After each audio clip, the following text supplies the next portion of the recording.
Hello, જાગુસ kitchen જર્નીમાં આપ સૌનું સ્વાગત છે। આજે આપણે સંભારિયા મસાલા મરચાં બનાવીશું। આ મરચાં એટલા સુપર ટેસ્ટી છે ને કે હું તમને શું કહું। તો ચાલો શરૂ કરીએ। આના માટે સૌથી પહેલાં આપણે એક મસાલો રેડી કરીશું।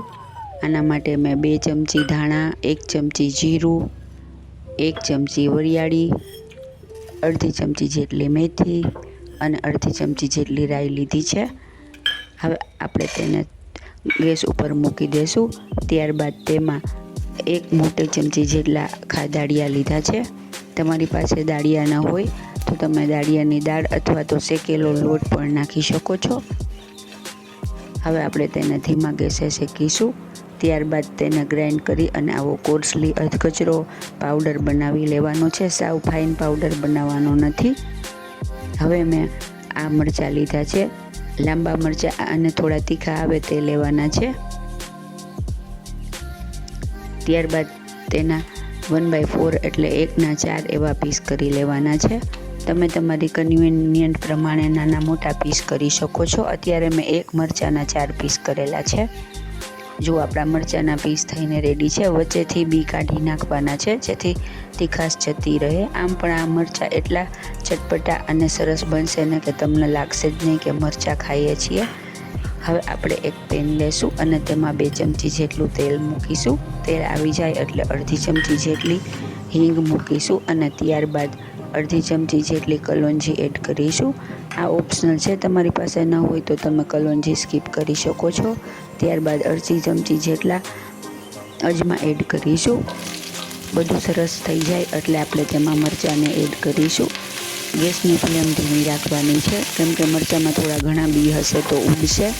હવે આપણે તેને ધીમા ગેસે સાંતળવાનું છે।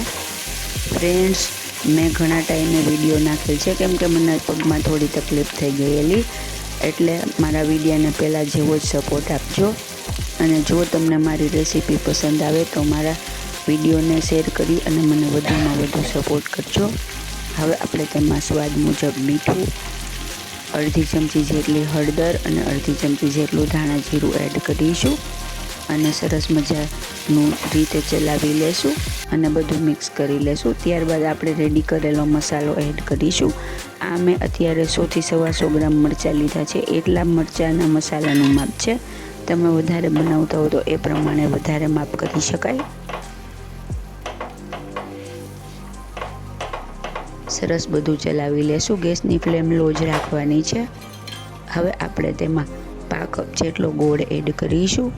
તમે ગોળ અને આંબલીનું પાણી કરીને તે પણ નાખી શકો, પણ આપણે આમાં લાસ્ટમાં ચાટ મસાલા પાવડર, આમચૂર પાવડર એડ કરવાના છીએ એટલે આપણે અત્યારે આંબલી નથી નાખતા। ગોળ એકદમ સરસ ઓગળી જાય ત્યાં સુધી તેને ચલાવીશું। જો આ સ્ટેજે જરૂર પડે તો 1 ચમચી જેટલું પાણી એડ કરી શકાય જેથી ગોળ સરસ બરાબર મેલ્ટ થઈ જાય। ગોળ મેલ્ટ થઈ જાય એટલે આપણે તેને ઢાંકણ ઢાંકી અને ધીમા ગેસે 2 જ મિનિટ સુધી ચડવા દેશું જેથી ગોળ અને મસાલા બધું મરચાંની સાથે એકદમ સરસ મિક્સ થઈ જાય અને તે ટેસ્ટમાં ખૂબ જ સરસ લાગે।